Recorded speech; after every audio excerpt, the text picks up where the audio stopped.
तो उपचुनाव की जोर आजमाइश के बीच आजम इन दिनों रामपुर में शोले बरसा रहे हैं। कभी शायराना हो जाते हैं तो कभी रोने लग जाते हैं, लेकिन इस बार धमाका भी रहा है क्योंकि आजम के बोल बिगड़ गए हैं। रामपुर की जनता के बीच इमोशनल कार्ड खेलते खेलते आजम कब खलनायक बन गए शायद इन्हें भी अंदाजा नहीं हुआ, लेकिन जो बोला वो शर्मसार करने वाला है, क्योंकि जनता का कोई नेता अपनी जुबान से ऐसे शब्दों का इस्तेमाल शायद ही करेगा। 4 सरकारों में अगर मैंने ऐसा किया होता तो बच्चों तुम्हारी मुस्कुराहटों की कसम खाकर कहता हूँ, बच्चा मां के पेट से पैदा होने से पहले ये पूछता कि पूछ लो आजम खान से बाहर निकलना भी है। शोले में गब्बर का फिल्मी डायलॉग था, 50-50 कोस दूर जब बच्चा रोता है तो माँ कहती है सो जा बेटा गब्बर आ जाएगा। आजम शायद अपने इसी अवतार की बात करना चाह रहे थे। मत करना धोखा पेश, अच्छी तरह जान लो भेड़िया तुम्हारे दरवाजे पे खड़ा है, अगर वो तुम्हारे घर के अंदर दाखिल हो गया अपनी आबरूओं की हिफाजत नहीं कर सकते। इससे पहले भी रामपुर की चुनावी सभा में आजम ने भेड़िया शब्द का इस्तेमाल किया था। रामपुर की जनता को डराया था कि भेड़िया आपके घर में दाखिल हुआ तो आप आबरू नहीं बचा पाएंगे। तो रामपुर में धमकी वाले अंदाज के बाद आजम खान ने इमोशनल कार्ड भी खेला। हमसे तो बात तो आपने ये कहा कि न गोरेगा न कालेगा, न झुकेगा न बढ़ेगा, न हिंदू का न मुसलमान का, ये वतन सबका होगा, इंसाफ तो सबके साथ होगा। रामपुर की चुनावी सभा में अंदाज़े आजम है। आजम ने शायराना अंदाज में अपनी शिकायत रखी है, वो भी सीधे बापू के दरबार में, जिसके बाद मुरादाबाद फसाद का कुछ अंदाज में जिक्र किया। हमारे कान से गोलियां निकलती थी, निशाने लिए जाते थे हमें मारने के, मैं नहीं मारा। कोरोना के मौत के बिस्तर पर 5 महीने लेटा रहा, मौत नहीं आई, मैं जिंदा हूं। इसके बाद आजम खान ने एक बार फिर से इमोशनल कार्ड खेला, जनता से कहा तुम सजा मत देना। फैसला वही होगा जो वही होगा, लेकिन तुम सजा मत देना। मेरे बच्चों आप सजा मत देना। जाहिर है रामपुर के चुनावी मैदान में आसिम राजा हैं, लेकिन साख आजम की दांव पर लगी है। वहीं आजाद समाज पार्टी के अध्यक्ष चंद्रशेखर आजाद सपा प्रत्याशी आसिम राजा का समर्थन करने रामपुर पहुंचे, जहां उन्होंने अपनी पार्टी के कार्यकर्ताओं से जुनूनी न होने की बात कही और यूपी सरकार पर हल्ला बोल दिया। इस तरह से चंद्रशेखर की गठबंधन में औपचारिक एंट्री हो चुकी है। मायावती के चुनावी रण में न उतरने के बाद भी पार्टियां उनके कोर वोटर्स को लिभाने की पूरी कोशिश कर रही हैं। दरअसल रामपुर सीट पर बसपा कभी जीत दर्ज नहीं कर सकी है, लेकिन 1996 में कांग्रेस का साथ देकर जरूर आजम खान का खेल बिगाड़ दिया था। 2017 विधानसभा चुनाव में बसपा ने अच्छा प्रदर्शन किया, जिसे कुल वोट का 25% मिला था। हालांकि अगर आंकड़े देखें तो बसपा का ग्राफ यहां लगातार गिर रहा है, जिससे स्थिति साफ है कि बसपा का कोर वोट यहां भाजपा में शिफ्ट हो गया है और इसीलिए गठबंधन की तरफ से चंद्रशेखर को रामपुर के रण में उतारा गया है। हालांकि चंद्रशेखर ने इससे साफ इनकार कर दिया है। मैं तो मुस्लिम भाइयों की भी लड़ाई इतनी मजबूत से लड़ता हूँ, किसानों की लड़ाई भी इतनी मजबूत से लड़ता हूँ। आप बताओ किसानों की लड़ाई कौन लड़ रहा था? मैं तो महिलाओं के सम्मान की लड़ाई भी हाथरस में इतनी मजबूत से लड़ता हूँ। रामपुर में भले ही आजम खान चुनावी मैदान में नहीं है, लेकिन उनकी प्रतिष्ठा दांव पर है, इसलिए समाजवादी पार्टी अपनी तरफ से कोई कोर कसर नहीं छोड़ना चाहती। और देखिए खतौली में लगता है कि धर्म सिंह सैनी के खिलाफ फिलहाल खेला हो गया है। ऐसा इसलिए कह रहे हैं क्योंकि तमाम तैयारियों के बावजूद धर्म सिंह सैनी की बीजेपी में घर वापसी नहीं हो सकी। धर्म सिंह सैनी का काफिला निकल चुका था। खतौली में सीएम योगी की सभा में बस पहुंचने ही वाले थे, लेकिन ऐन वक्त पर खेल हो गया। आधे रास्ते ही बैरंग लौटा दिया गया, इस आश्वासन के साथ कि अभी कुछ और इंतजार कीजिए। प्रदेश अध्यक्ष 2 से 3 दिन बाद मेरठ में ज्वाइनिंग कराएंगे। हालांकि बुधवार की सुबह से एक गहमागहमी थी कि खतौली में सीएम योगी की सभा में पूर्व मंत्री धर्म सिंह सैनी की घर वापसी होगी, लेकिन लगता है कि आयुष घोटाले का भूत पीछा नहीं छोड़ रहा। सूत्र बताते हैं कि आयुष घोटाले का भूत ही है जिसके चलते धर्म सिंह सैनी महज 312 दिनों बाद ही साइकिल से उतर गए और यही घोटाले वाली छवि इनके बीजेपी की ज्वाइनिंग की राह में रोड़े अटका रही है। इसी साल विधानसभा चुनाव की गहमागहमी के बीच धर्म सिंह सैनी ने बीजेपी छोड़ दी, सपा का दामन थामा था। नकुड़ विधानसभा सीट से महज 315 वोटों से हार मिली, जिसके बाद मौका गनीमत जानकर फिर से घर वापसी का प्लान बनाया, लेकिन फिलहाल ज्वाइनिंग पर ब्रेक है। फोन पर जो आवाज आई उसमें साफ तौर पर यह कहा गया कि धर्म सिंह सैनी जी अभी फिलहाल आप रुक जाइए, कब आपको पार्टी ज्वाइन करानी है ये आपको आगे बताया जाएगा। तो इतिहास के पन्नों में दर्ज है कि सम्राट अशोक विश्व विजेता बनने के बाद सब कुछ त्याग कर बुद्ध की शरण में पहुंच गए थे, लेकिन यहाँ तो सब कुछ पाने के लिए बुद्ध की शरण में जा रहे हैं। उपचुनाव के सियासी घमासान के बीच शांति नहीं सियासत के लिए बुद्धम शरणम गच्छामि है। नेता सब कुछ छोड़ने के लिए नहीं, सब कुछ पाने के लिए जुबान पर है बुद्ध का नारा। नमो बुद्धाय। ये बीजेपी वाले केपी मौर्य हैं, पूरा नाम केशव प्रसाद मौर्य।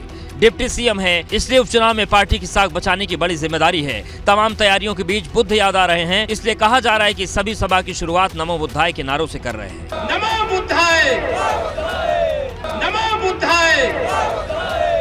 अब जरा विपक्षी खेमे में बुद्ध को लेकर क्या कुछ चल रहा है, ये इन तस्वीरों में देख लीजिए। मौन धारण किए बुद्ध यहाँ भी मौजूद हैं। अखिलेश जब मन से भाषण दे रहे हैं तब भी बुद्ध मौजूद हैं। अखिलेश जब केसी त्यागी से मिल रहे हैं तब वहां भी बुद्ध मौजूद हैं।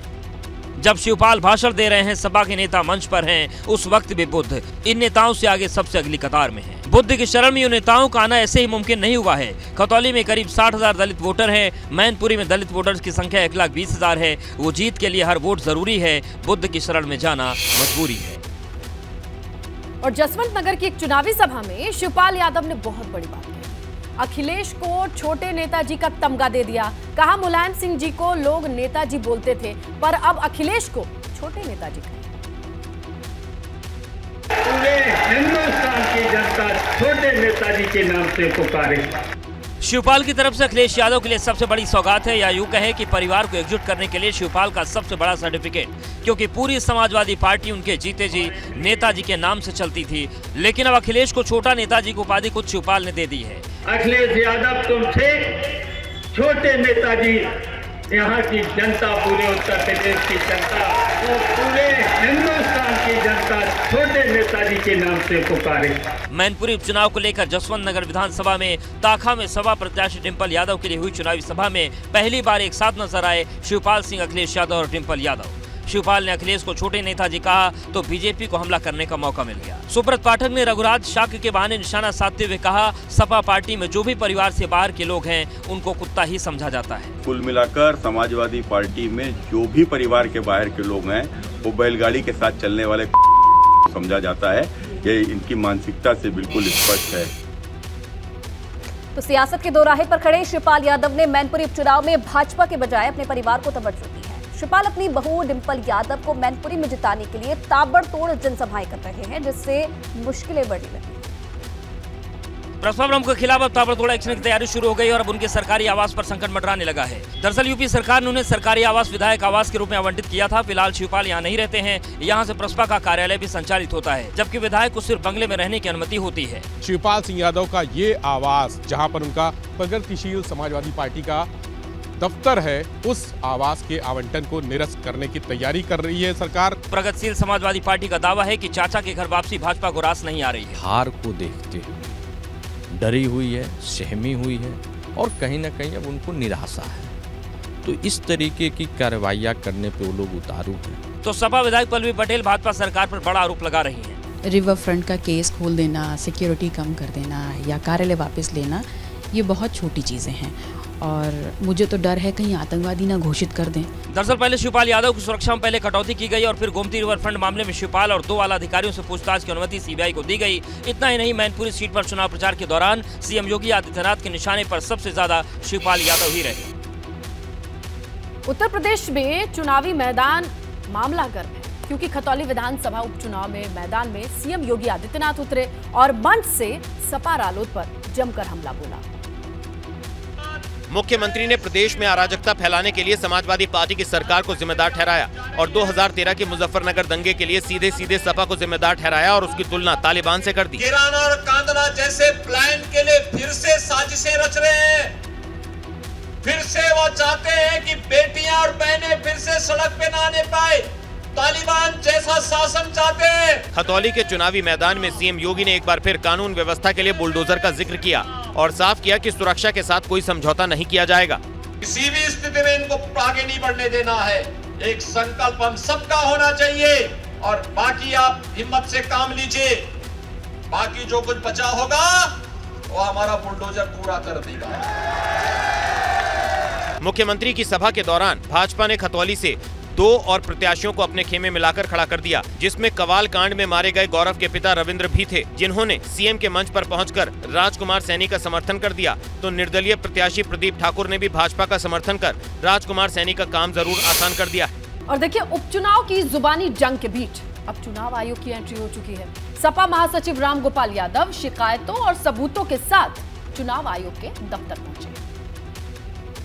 उपचुनाव के घमासान के बीच सपा के राष्ट्रीय महासचिव रामगोपाल यादव बुधवार को बीजेपी के खिलाफ शिकायतों का पुलिंदा लेकर चुनाव आयोग के दर पर पहुंचे। जो मतदाता सूची लोकसभा उपचुनाव और विधानसभा उपचुनाव के लिए इस्तेमाल की जा रही है, उसमें भारी संख्या में मुस्लिम मतदाताओं के नाम को काटा गया है। सपा का इल्जाम है कि सूबे में अधिकारी सरकार के इशारे पर काम कर रहे हैं। नई लिस्ट बनाई जा रही है जिसमें मुस्लिम वोटर्स को हटाया जा रहा है। बीजेपी के मंत्री लोगों को शराब और साड़ियाँ बांट रहे हैं। के मिनिस्टर शराब बांट रहे हैं, साड़ियाँ बांट रहे हैं। मैंने लिख के दिया, नाम दिया है, किस तारीख में कहां बांटा। चुनाव आयोग में शिकायत के बीच जुबानी जंग जारी है। बीजेपी इन आरोपों को सिरे से खारिज करते हुए कहा कि जब सत्ता छिनती है तो लोगों को ऐसा ही लगता है। यूपी में 3 सीटों पर उपचुनाव हो रहे हैं। इसमें 1 लोकसभा और 2 विधानसभा सीटें शामिल हैं, मगर जैसे ही मतदान की तारीख नजदीक आ रही है, राजनीतिक दलों की घेराबंदी बढ़ती जा रही है। विपक्षी दल लगातार अफसरों की कार्यशैली पर सवाल खड़े कर रहे हैं। रामगोपाल यादव ने साफ तौर पे कहा कि उन्होंने तमाम सारे तथ्य यहाँ पे रख दिए हैं और अब आगे केंद्रीय निर्वाचन आयोग को इस पर कार्रवाई करना है। अब देखना है कि केंद्रीय निर्वाचन आयोग समाजवादी पार्टी की ओर से की गई शिकायत पर क्या कुछ कार्रवाई करती है।